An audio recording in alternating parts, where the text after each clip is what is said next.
¿Alguna vez te has sentido rechazada por la persona que más amabas? ¿Excluida, apartada como si fueras una molestia?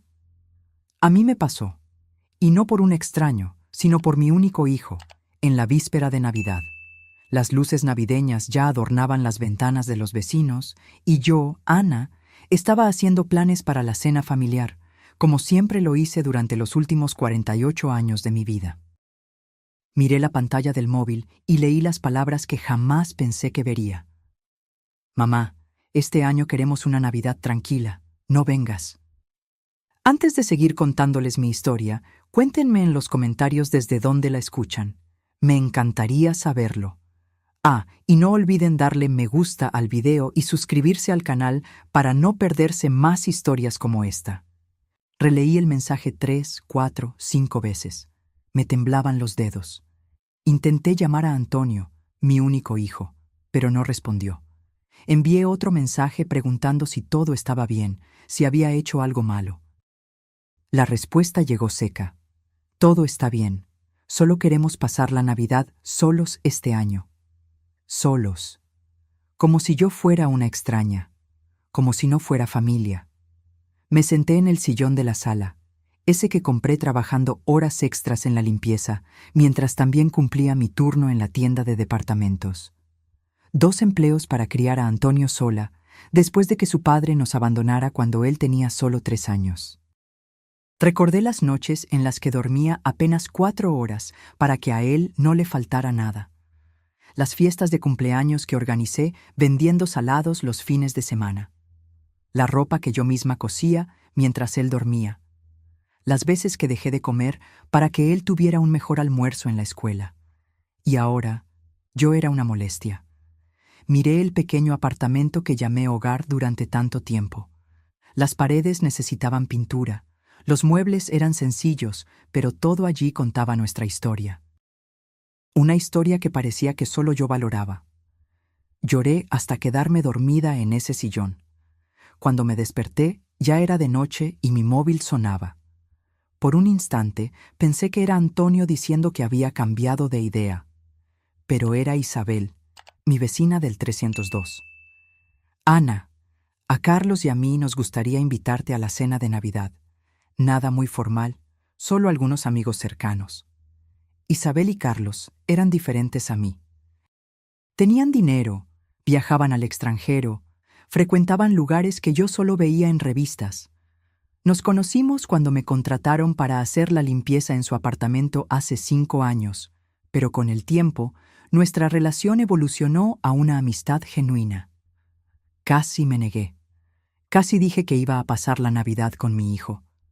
Mi orgullo quería proteger la mentira de que todo estaba bien en mi familia, pero algo dentro de mí cambió en ese momento. Gracias, Isabel. Me encantaría pasar la Navidad con ustedes. Colgué el teléfono y fui al armario. En el fondo, había una caja con un vestido rojo que compré en una liquidación hace 3 años y nunca tuve ocasión de usar. Me lo probé y por primera vez en días vi mi reflejo de otra manera. Vi a una mujer de 63 años que aún tenía vida por delante. Una mujer que no necesitaba aceptar ser descartada. El día de Navidad me arreglé con cuidado. Me puse el vestido rojo, me pinté los labios con un lápiz a juego e incluso me permití usar el perfume que guardaba para ocasiones especiales. Cuando toqué el timbre del apartamento 302, me sudaban las manos.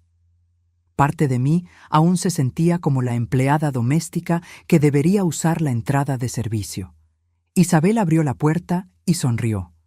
«Ana, estás deslumbrante». La mesa estaba puesta con vajilla fina, copas de cristal y una elegante decoración en tonos dorados y rojos. Había unas 10 personas, todas bien vestidas y sonrientes.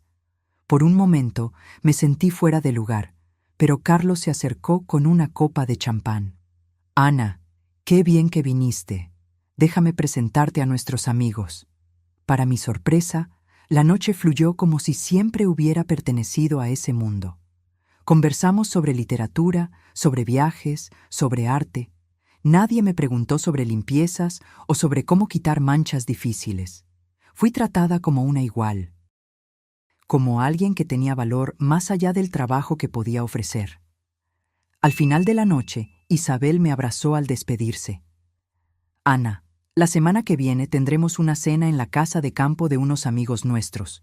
Nos gustaría mucho que nos acompañaras. Volví a casa con una sonrisa en el rostro. Por primera vez, no lloré pensando en Antonio. En cambio, tomé un sobre que llevaba años guardado en mi cajón de calcetines. Dentro, el testamento de mi tía Elvira, que había fallecido hace casi 10 años. Tía Elvira había sido una mujer discreta. Soltera, sin hijos, trabajó toda su vida como secretaria ejecutiva de un importante empresario. Lo que nadie sabía era que, orientada por su jefe, había hecho inversiones brillantes a lo largo de su vida. Cuando falleció, me dejó una herencia de $8 millones. En ese momento, decidí no tocar el dinero. Quería que Antonio creciera valorando el trabajo, el esfuerzo, la sencillez. Quería que me amara por lo que yo era, no por lo que podía darle. Así que mantuve el dinero intacto, invertido, creciendo, mientras yo continuaba con mi vida sencilla. Ahora, mirando ese papel, me di cuenta de que había sido traicionada 2 veces. Primero, cuando mi hijo me excluyó de su vida. Segundo, cuando yo misma me negué el derecho a vivir plenamente, guardando una fortuna mientras fregaba los suelos de los demás. Esa noche, tomé una decisión que lo cambiaría todo. El dinero que guardé para un hijo que me despreciaba se usaría para construir la vida que nunca me permití tener. Una vida donde ya no sería invisible. Lo que Antonio y su familia no sabían es que la madre que habían excluido de la Navidad estaba a punto de convertirse en alguien que no podrían ignorar. Y la venganza que planeaba no sería con gritos o confrontaciones, sino con una transformación tan profunda que haría que todos se preguntaran cómo pudieron descartarme tan fácilmente. No se podían imaginar que, mientras ellos brindaban por su Navidad tranquila, sin mí, yo estaba a punto de mostrar mi verdadero valor. Y el primer paso sería una compra que dejaría a toda la ciudad hablando. El ático más lujoso del edificio donde la familia de mi hijo siempre soñó con vivir. La semana siguiente, llamé al abogado que administraba mi herencia. El señor Méndez casi se cae de la silla cuando le dije que finalmente quería usar el dinero. Después de 10 años, doña Ana, ¿puedo preguntar qué cambió? Yo cambié, señor Méndez. Decidí que es hora de vivir. Mi primera adquisición fue el ático en el edificio Platinum Gardens, el más codiciado de la ciudad. Recuerdo cuando Luisa, mi nuera, comentó durante uno de los raros almuerzos dominicales que ese era su sueño. Solo los millonarios pueden vivir allí, dijo con desdén mientras pasábamos en coche frente al edificio. Personas como nosotros nunca tendrán esa oportunidad. Personas como nosotros, como si todos fuéramos de la misma categoría. Como si yo fuera solo la madre sencilla que debía ser tolerada en las reuniones familiares. La expresión del agente inmobiliario cuando pagué el ático al contado no tuvo precio. Me trató con desprecio cuando entré en su oficina vestida con mi ropa sencilla, pero su tono cambió por completo cuando el señor Méndez confirmó la transferencia. Me mudé discretamente. No se lo conté a nadie, ni siquiera a Isabel y Carlos. Quería que mi transformación fuera completa antes de revelarme al mundo. El ático era deslumbrante, con 3 suites, una terraza que rodeaba todo el apartamento y una vista impresionante. En los primeros días me sentía una intrusa en mi propia casa, como si estuviera jugando a ser rica. Pero poco a poco me fui permitiendo pertenecer a ese espacio. Contraté a una decoradora de renombre, Beatriz, que me miró con escepticismo en el primer encuentro. ¿Está segura de que puede permitirse una decoración de alta gama? Sonreí tranquilamente. No se preocupe por eso, querida. Solo haga su mejor trabajo. Cuando descubrió mi presupuesto, su profesionalismo superó cualquier prejuicio. Juntas, transformamos el ático en un espacio que reflejaba elegancia sin ostentación innecesaria. Luego vino la transformación personal. Contraté a Marina, una asesora de imagen recomendada por Isabel. Al principio, Me sentí incómoda. Sus manos muestran que ha trabajado duro, comentó mientras examinaba mis uñas. No había juicio en su voz, solo constatación. He trabajado toda mi vida, respondí sin vergüenza. Entonces haremos que el mundo vea no solo su trabajo, sino también su fuerza. Marina me enseñó sobre ropa que realzaba mi silueta, colores que destacaban mi piel madura, accesorios que complementaban sin exageraciones. No quería parecer más joven, quería parecer la mejor versión de mis 63 años. Con el armario renovado, vino el cambio en la alimentación y en los cuidados personales. Contraté a un chef privado, Rodrigo, que preparaba comidas saludables y me enseñaba sobre gastronomía. Paulo, mi entrenador personal, desarrolló un programa que respetaba mis limitaciones, pero me desafiaba a ser más fuerte y flexible. En 3 meses, la transformación ya era visible. Mi cuerpo estaba más firme, mi postura más erguida, mi piel más luminosa. No era solo una cuestión de apariencia, me sentía diferente por dentro, más segura, más presente. Isabel fue la primera en notarlo cuando nos encontramos para tomar un café. Ana, estás diferente, más ligera, más brillante. Le conté sobre la herencia y mi decisión de cambiar de vida. Para mi sorpresa, no mostró asombro ni envidia, solo genuina felicidad. Te mereces esto y mucho más, dijo apretando mi mano. Y si me permites decirlo, siempre supe que había algo especial en ti, más allá de la mujer trabajadora que todos veían. Isabel se convirtió en mi guía en ese nuevo mundo. Me presentó a personas influyentes, me llevó a eventos benéficos, me enseñó los códigos no dichos de la alta sociedad. No para que encajara en un molde, sino para que navegara en ese ambiente con seguridad. Fue en uno de esos eventos, una cena benéfica para niños desfavorecidos, que me encontré con Luisa por primera vez desde mi transformación. Yo estaba conversando con el alcalde sobre proyectos sociales cuando la vi entrar en el salón. Ella trabajaba en la organización del evento, pero ocupaba una posición menor. Nuestras miradas se cruzaron. Vi sus ojos abrirse en reconocimiento y luego en confusión. Me mantuve tranquila. Terminé mi conversación con el alcalde y caminé en su dirección. «Hola, Luisa. Qué sorpresa encontrarte aquí». Estaba pálida, como si hubiera visto un fantasma. «Ana, ¿qué haces? ¿Cómo?» «Estoy representando a la Fundación Nuevas Oportunidades. Acabo de convertirme en miembro del consejo». Sonreí serenamente. «¿Y tú? ¿Cómo estás? ¿Cómo están Antonio y los niños?» «Estamos bien», tartamudeó. «No sabíamos que tú frecuentabas estos eventos». «Hay muchas cosas que ustedes no saben sobre mí», respondí con calma. «Pero eso no es una sorpresa, ¿verdad? Hace casi 6 meses que no hablamos». Antes de que pudiera responder, me llamaron para una foto con los otros miembros del consejo. Me despedí con un leve toque en su brazo. «Dale saludos a Antonio y a los niños. Diles que la abuela los extraña». La semana siguiente recibí el primer mensaje de Antonio en meses. Era corto, casi formal. «Mamá, ¿podemos hablar? Estoy preocupado por ti». No respondí de inmediato. Dejé que el silencio hiciera su trabajo, el mismo silencio que él me impuso cuando me excluyó de la Navidad. 2 días después respondí: «Estoy bien, hijo, mejor que nunca. Si quieres hablar, estoy disponible para un café el próximo martes a las 15 horas, en el Café Mirador». El Café Mirador era uno de los lugares más exclusivos de la ciudad. El mensaje era claro: nuestro encuentro sería en mi nuevo territorio, no más en su casa donde me sentía una intrusa, ni en mi antiguo apartamento donde él se sentía superior. Cuando Antonio llegó al café, pude ver el shock en sus ojos. Yo estaba sentada en una mesa privilegiada, vestida con elegancia discreta, conversando animadamente con el propietario que ya me conocía por mi nombre. «¿Mamá?» Parecía perdido, como un niño pequeño. «Antonio, qué bien que viniste». Mantuve mi voz tranquila, sin demostrar la tormenta de emociones que se agitaba dentro de mí. Siéntate, por favor.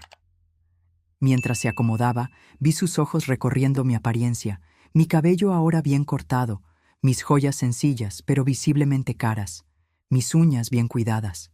Parecía estar frente a una extraña. ¿Qué está pasando, mamá? Luisa dijo que te vio en el evento benéfico vestida como... ¿Como una mujer de bienes? Completé con una sonrisa tranquila. ¿Y eso te molesta? Me molesta que nunca nos contaras nada. ¿De dónde salió todo ese dinero? ¿Estás enferma? ¿Vendiste el apartamento? Tomé un sorbo de mi té antes de responder. No, Antonio. No estoy enferma y no vendí el apartamento. De hecho, lo alquilé a una familia que lo necesitaba. En cuanto al dinero, siempre estuvo conmigo. Solo decidí usarlo ahora. Entonces, le conté sobre la herencia de la tía Elvira. Sobre mi decisión de no usar el dinero mientras él crecía. Sobre cómo quise que valorara el trabajo y no dependiera de la riqueza. ¿Pero por qué ahora?, preguntó confuso. Porque me di cuenta de que guardé ese dinero para un futuro que nunca llegaría. Para una familia que me excluyó de su vida con un simple mensaje de texto. El rostro de Antonio se puso rojo de vergüenza. Sus ojos evitaban los míos mientras buscaba palabras. Mamá, lo de la Navidad fue un malentendido. Luisa estaba estresada con los preparativos y pensamos que sería mejor un encuentro más íntimo, solo nosotros y los niños. ¿Íntimo?, lo interrumpí con voz controlada. Familia es íntimo, Antonio. Yo soy tu familia, o al menos pensé que lo era. Claro que lo eres, protestó. Es solo que las cosas han sido difíciles. Financieramente, ¿sabes? No queríamos que vieras nuestra situación. Ah, así que era eso. El orgullo. No querían que la madre pobre viera que tenían problemas financieros. Irónico, considerando que durante años fui yo quien escondió las dificultades para que él tuviera una infancia digna. Entiendo, respondí. Y ahora que saben sobre mi situación financiera, supongo que ya no les importa tenerme cerca. Tuvo la decencia de parecer avergonzado. No es eso, mamá. Es que... Bueno, podríamos usar tu ayuda. Tenemos algunas deudas, la escuela de los niños es cara, y pensé que tal vez... Levanté la mano interrumpiéndolo. Hagamos lo siguiente. Reúne todos tus extractos bancarios, comprobantes de deudas, todo. Quiero ver exactamente cuál es tu situación. Pareció aliviado, como si ya estuviera contando con mi dinero. Gracias, mamá. Sabía que podría contar contigo. No me des las gracias todavía, respondí. Solo quiero entender la situación. Ven a mi casa el próximo viernes con toda la documentación. Le di mi nueva dirección. Sus ojos se abrieron de par en par. ¿Vives en el Platinum Gardens, en el ático? Sí, respondí simplemente. ¿A las 7? ¿Te parece bien? Cenaremos y luego hablaremos de negocios. Antonio salió del café aturdido, como si no reconociera a la mujer con la que acababa de conversar. La verdad es que yo misma me estaba descubriendo. Cada día era un aprendizaje sobre quién podía ser cuando no me disminuía para encajar en las expectativas de los demás. El viernes me preparé cuidadosamente para el encuentro. No quería ostentar riqueza, pero tampoco iba a disminuirme. Elegí una cena sencilla, pero refinada, preparada por Rodrigo. Vino de buena cosecha, pero no exageradamente caro. Cuando sonó el timbre, no era solo Antonio quien estaba en la puerta. Luisa y los niños, Sofía de 15 años y Matías de 10, también vinieron. Percibí la estrategia. Los niños serían un ablandador de corazones. «Abuela». Matías corrió a abrazarme. Era sincero en su afecto, al menos.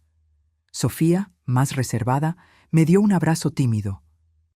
«Tu casa es increíble», comentó, mirando a su alrededor maravillada. Durante la cena, mantuve la conversación ligera. Pregunté sobre la escuela, sobre amigos, sobre planes para el futuro. Luisa intentaba parecer natural, pero percibía su mirada evaluando cada detalle del apartamento, cada pieza de decoración, cada señal de riqueza. Después del postre, le pedí a Claudia, mi ama de llaves, que llevara a los niños a la sala de TV. Hay una colección de películas que les encantará, les dije. Podemos conversar más tarde. Cuando nos quedamos a solas, Antonio abrió su carpeta y esparció documentos sobre la mesa. Como puedes ver, mamá, la situación no es fácil. Tenemos la hipoteca de la casa, el coche, las tarjetas de crédito. Examiné cada papel con atención. La situación era peor de lo que imaginaba. Tenían un nivel de vida muy por encima de lo que podían sostener. Pagos altísimos, compras superfluas, viajes pagados en 24 cuotas. ¿También trajiste los préstamos que te hice en los últimos años?, pregunté con calma. Antonio pareció confundido. ¿Qué préstamos? Me levanté y busqué una carpeta en mi oficina. Dentro, decenas de recibos meticulosamente organizados. Aquí. 5,000 cuando tu coche se averió. 8,000 para la entrada de la casa. 3,000 para la fiesta de cumpleaños de Luisa. 12,000 cuando perdiste el empleo hace 4 años. Y una serie de valores menores. Empujé la carpeta en su dirección. Casi $50,000 a lo largo de 20 años. Todo documentado, con tu firma. Su rostro se puso pálido. Luisa parecía en shock. Dijiste que eran regalos, le murmuró a él. Nunca fueron regalos, respondí por él. Siempre dejé claro que eran préstamos. Antonio siempre prometió que pagaría cuando pudiera. Mamá, sabes que no tenemos cómo pagar eso ahora, dijo nervioso. Lo sé, y no estoy cobrando. Cerré la carpeta. Solo estoy mostrando que no tuvieron que esperar hasta ahora para pedir mi ayuda. Siempre la tuvieron. La diferencia es que antes yo era solo la madre trabajadora que daba lo que podía. Ahora soy la madre rica que puede dar mucho más. Me levanté y caminé hasta la ventana, observando la ciudad iluminada. Voy a ayudarlos una última vez. No como préstamo, sino como una forma de cerrar un ciclo. Pagaré todas sus deudas, con una condición. Los dos me miraron esperanzados. Quiero que hagan terapia familiar. Ustedes, los niños y yo. Necesitamos reaprender a ser una familia, basada en el afecto genuino, no en el interés. Antonio empezó a protestar, pero Luisa le puso la mano en el brazo, silenciándolo. Es justo, dijo ella, más que justo. La semana siguiente, transferí el dinero para saldar sus deudas. También creé fondos de educación para Sofía y Matías, a los que solo tendrían acceso cuando cumplieran 18 años. Comenzamos las sesiones de terapia familiar. Fueron difíciles, dolorosas, reveladoras. Antonio tuvo que confrontar cómo me trató a lo largo de los años, cómo me vio solo como un apoyo, nunca como una persona con deseos y sueños propios. Luisa reconoció que fomentó el distanciamiento, que vio en mí un recuerdo constante del origen sencillo que ella quería olvidar. Los niños expresaron confusión sobre por qué la abuela había sido apartada, revelando que me extrañaron. Durante esos meses continué construyendo mi nueva vida. Me inscribí en un curso de historia del arte, una pasión que siempre tuve y nunca pude explorar. Viajé por primera vez al extranjero, París, Roma, Barcelona, lugares con los que siempre soñé. En cada viaje enviaba postales a los nietos, no a Antonio y Luisa, solo a los niños. Era mi forma de decir, estoy viviendo, estoy bien, y ustedes siguen siendo importantes para mí. Fue Sofía quien dio el primer paso para una reconciliación genuina. Un día, recibí una llamada suya. Abuela, ¿puedo ir a tu casa después de la escuela? Necesito ayuda con un proyecto. Cuando llegó, me di cuenta de que el proyecto era solo una excusa. Lo que realmente quería era hablar. ¿Por qué nunca nos contaste sobre el dinero?, preguntó directamente, con la honestidad típica de los adolescentes. Porque el dinero cambia la forma en que la gente te ve y te trata, respondí con la misma honestidad. Quería ser amada por lo que soy, no por lo que tengo. Ella reflexionó por un momento. ¿Cómo sabe la abuela cuando alguien la quiere de verdad? Lo sé porque esas personas estaban a mi lado cuando no tenían nada que ganar. Los meses se transformaron en un año. Mi vida encontró un nuevo ritmo, una nueva alegría. La terapia familiar progresó, aunque con altibajos. Antonio aún luchaba por verme como una mujer completa, no solo como mamá. Luisa parecía genuinamente arrepentida, pero todavía había tensión entre nosotros. Los niños, sin embargo, florecieron en nuestra relación renovada. Sofía me visitaba regularmente. Descubrimos intereses en común: literatura, arte, música clásica. Me confió su sueño de estudiar arquitectura, algo que nunca les había contado a sus padres. Ellos quieren que estudie administración, como papá, dijo durante uno de nuestros tés de la tarde. ¿Y qué quieres tú, Sofía? Quiero crear espacios que hagan que las personas se sientan bien. Quiero transformar lugares, como tú transformaste tu vida. Sus palabras me emocionaron profundamente. Era la primera vez que alguien reconocía mi viaje como una transformación positiva, no como una exhibición de riqueza o una forma de venganza. Matías también encontró su lugar en mi vida. A diferencia de su hermana, no le interesaban las conversaciones filosóficas. Él quería acción, aventura. Empecé a llevarlo a clases de cocina para niños impartidas por Rodrigo. Descubrimos que tenía un talento natural para los sabores y las texturas. «Abuela, un día voy a abrir un restaurante y serás mi invitada de honor», declaraba con toda la convicción de sus 11 años. «Estaré allí en primera fila, mi amor», prometía, sintiendo que esta vez los lazos que construíamos eran genuinos, no obligaciones familiares vacías. Una tarde de sábado recibí una visita inesperada. Antonio, solo, sin Luisa ni los niños. «¿Podemos hablar, mamá?». Lo invité a entrar y le ofrecí café. Parecía nervioso, inquieto. Finalmente, después de varios minutos de conversación superficial, fue al grano. «Mamá, necesito pedirte perdón. No por el dinero o por la ayuda que nos diste, sino por nunca haberte visto realmente». Sus palabras me tomaron por sorpresa. En los casi 2 años desde la transformación en mi vida, nunca se había expresado con tanta claridad. El terapeuta me hizo ver cómo siempre te vi como una extensión de mí mismo.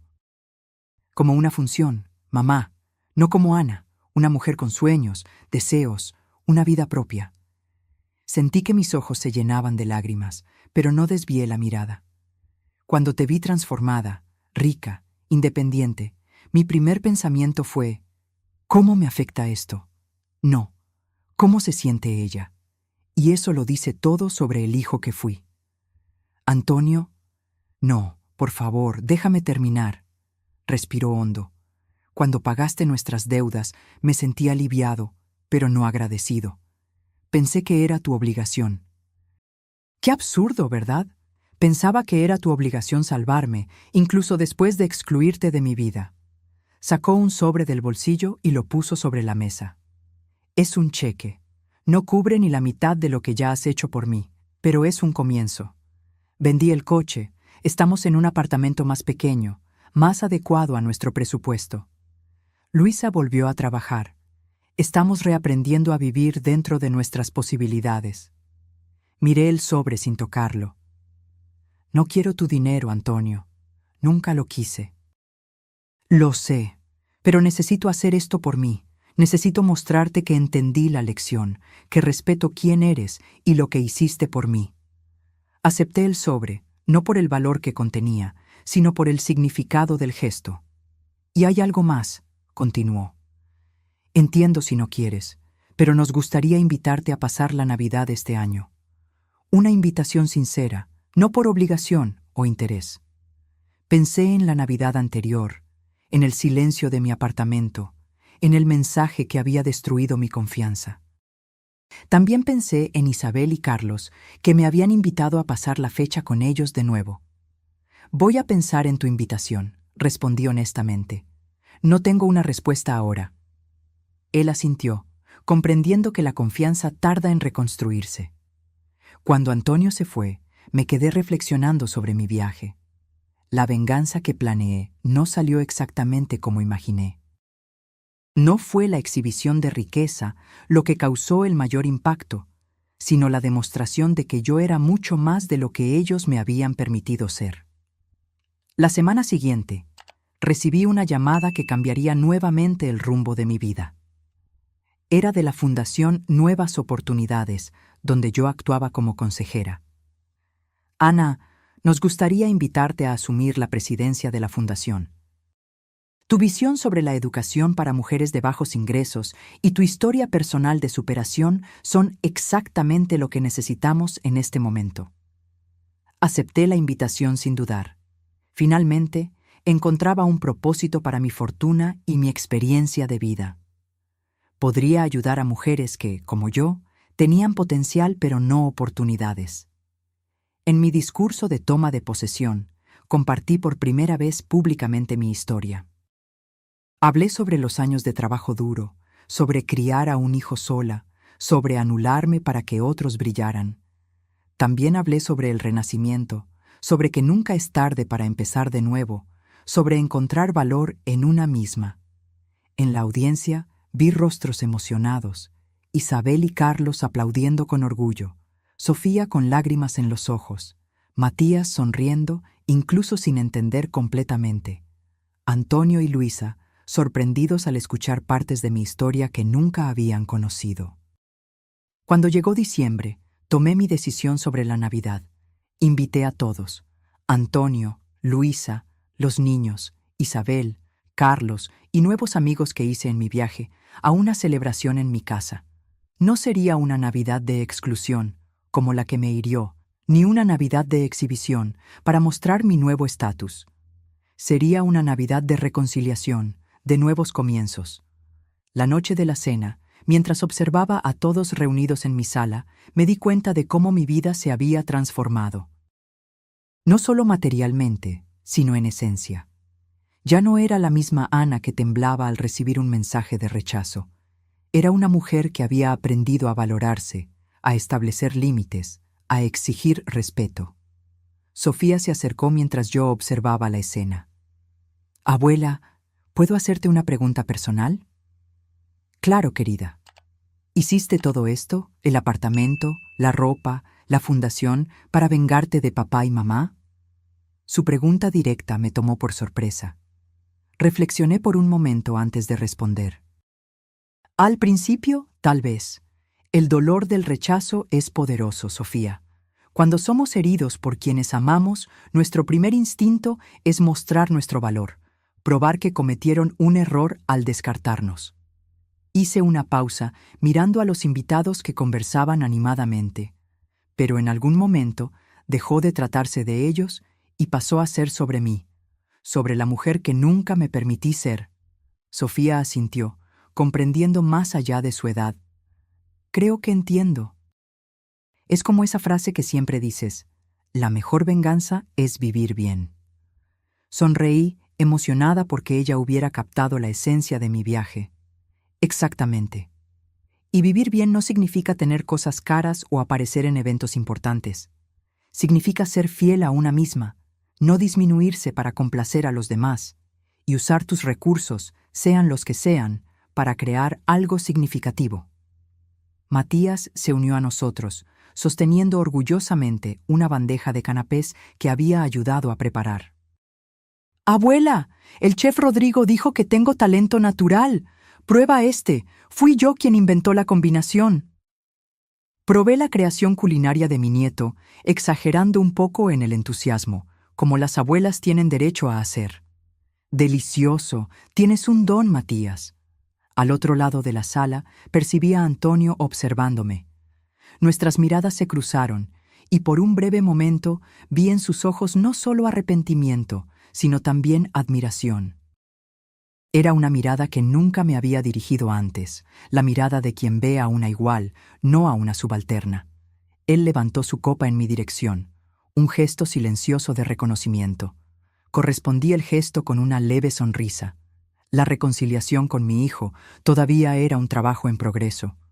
Había heridas profundas de ambos lados, expectativas no cumplidas, años de dinámicas mal resueltas. Pero ahora esa reconciliación ocurría sobre bases diferentes. ya no como una madre desesperada por aceptación, sino como una mujer completa que elegía abrir espacio en su vida para relaciones genuinas. Luisa se acercó tímidamente con una caja en las manos. Ana, nos gustaría que aceptaras esto. No es nada comparado con lo que ya hiciste por nosotros, pero... Abrí la caja y encontré un álbum de fotografías. Al hojearlo, vi que habían reunido fotos antiguas mías con Antonio cuando era niño, mezcladas con fotos recientes de toda la familia. En la última página, una inscripción. Para Ana, madre, suegra, abuela y sobre todo, una mujer extraordinaria. Sentí que las lágrimas llegaban a mis ojos, pero no las contuve. No eran lágrimas de fragilidad, sino de reconocimiento. Gracias, dije simplemente, abrazando a Luisa. No necesitábamos grandes discursos o declaraciones dramáticas. El gesto hablaba por sí solo. Isabel, que observaba la escena de lejos, se acercó cuando Luisa se alejó. «Mírate», comentó con una sonrisa orgullosa. «¿Recuerdas a esa mujer tímida que dudó en aceptar nuestra invitación de Navidad hace 2 años?» «Parece otra vida», respondí. «No, Ana, es la misma vida, tu vida. Solo recuperaste el control de ella». Sus palabras tocaron una verdad profunda. No había creado una nueva identidad al reclamar mi fortuna. Simplemente me había permitido ser quien siempre fui, sin las limitaciones que yo misma y los demás habíamos impuesto. A medianoche, cuando todos levantaron sus copas para brindar por la Navidad, pedí la palabra. Quiero agradecer a todos por estar aquí. Hace 2 años recibí un mensaje que decía, no vengas. Fue doloroso, pero hoy me doy cuenta de que ese rechazo fue el inicio de un viaje necesario. Miré a cada rostro en la sala antes de continuar. Aprendí que la familia no es solo quien comparte nuestra sangre, sino quien elige estar a nuestro lado, en los buenos y malos momentos. Aprendí que nunca es tarde para empezar de nuevo, para redescubrirse. Y sobre todo, aprendí que el verdadero valor de una persona nunca está en lo que posee, sino en quien elige ser. Carlos levantó su copa. Por Ana, que nos enseñó que la verdadera herencia que dejamos no está en las cuentas bancarias, sino en las vidas que tocamos. Todos brindaron y, en ese momento, sentí una paz que no experimentaba en décadas. La venganza que planeé nunca se concretó realmente, al menos no de la forma amarga que imaginé inicialmente. En su lugar, encontré algo mucho más valioso: libertad. Libertad para ser yo misma sin miedo a los juicios. Libertad para ayudar sin anularme. Libertad para amar sin esperar gratitud. Libertad para perdonar sin olvidar las lecciones aprendidas. En los meses que siguieron a esa Navidad, continué expandiendo mi trabajo en la fundación. Creamos programas de becas para mujeres que, como yo, necesitaban una segunda oportunidad en la vida.